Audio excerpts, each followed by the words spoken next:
నారాయణపేట పట్టణంలోని Sheela garden function hall నందు జిల్లా గ్రంథాలయ చైర్మన్ గా వార్ల విజయ్ కుమార్ ప్రమాణ స్వీకార సన్మాన కార్యక్రమంలో పాల్గొని ప్రసంగిస్తున్న మక్తల్ శాసనసభ్యులు వాకిటి శ్రీహరి. ఈ కార్యక్రమంలో నారాయణపేట శాసనసభ్యులు పర్ణికరెడ్డి, కొడంగల్ కాంగ్రెస్ పార్టీ నాయకులు పెద్దలు గురునాథ్ రెడ్డి, జిల్లా కాంగ్రెస్ పార్టీ అధ్యక్షులు ప్రశాంత్ రెడ్డి తదితరులు పాల్గొన్నారు.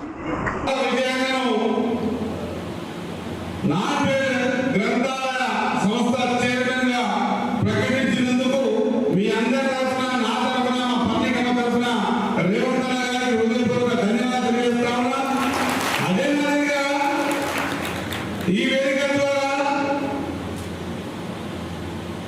తిరుపతి కూడా నా హృదయపూర్వక ధన్యవాదాలు తెలియజేస్తా ఉన్నా.